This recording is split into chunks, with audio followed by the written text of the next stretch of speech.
This is my vlog.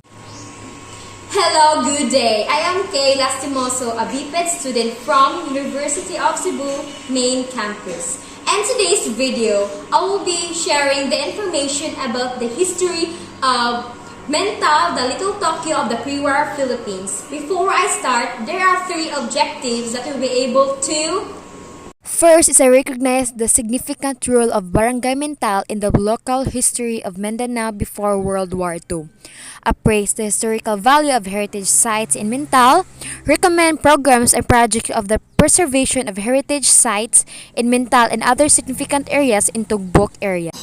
Who is Ota Kyuzaburo?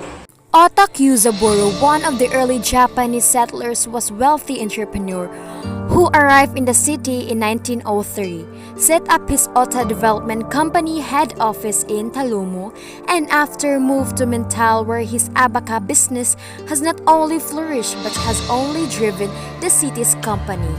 Ota Kyuzaburo, a Japanese businessman, decided to start an abaca plantation there. History. The Japanese were forced to flee the city immediately after World War II broke out in the 1940s for the fear might bear brand of the people for the hostilities that the Imperial Army had brought. During the recovery period, however, most of the Japanese houses, monuments, and buildings were destroyed. Parts were moved to build new houses or looted for gold. The Shinto shrines were also all over the Mental, but remnants of these buildings could no longer be found. Photo on the left shows the descript stairs of the hospital built by the Japanese in Mental, Davao City in the early 90s. The Ota Kyuzaburo monument is still standing within the Mental Elementary School. However, the nearby rectangular structure was destroyed by treasure hunters looking for gold. The war loots of the Japanese Imperial Army, the obelisk is known to pupils as pencil. This monument is an important historical structure erected in 1926 in Bugo Oshero in Kalingan District, Davao City, in honor of Ota Kyuzaburo, a Japanese entrepreneur who shortly after the turn of the 20th century migrated to Davao City and cultivated vast lands around the shores of Davao Gulf into abaca and coconut plantations. There are several companies that Ota Kyuzaburo established. First, Mental Plantation Company, Riverside Plantation Company, Tamulo River Plantation Company, and Ginga Plantation Company. These companies was instrumental in Davao's economic growth and prosperity. The obelisk is the base of the Japanese pyramidal structure, honoring the memories of the directors of Ota's Plantation Company. The first picture is a whole view of obelisk, which was used as Japanese headquarters during World War II. This picture beside me is a map of pre-war Mental in 1950s settlement. There are three countries defeated by Japan when becoming a world power.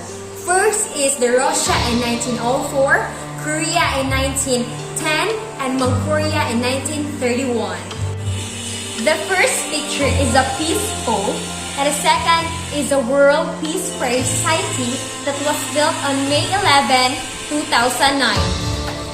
The statement tells about the main inheritance of the Japanese to Davaoenos is a technologically well-built infrastructure.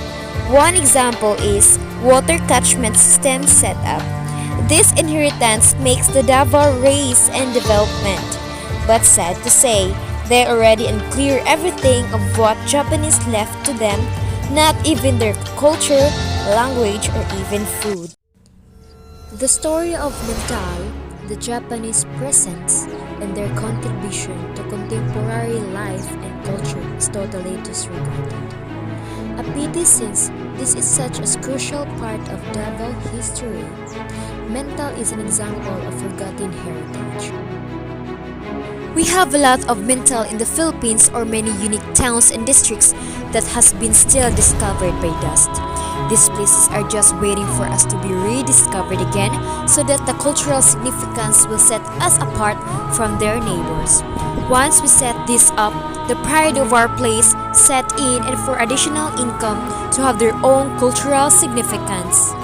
This is Kaye Lastimoso. Hope you learned something from this video. Thanks for watching!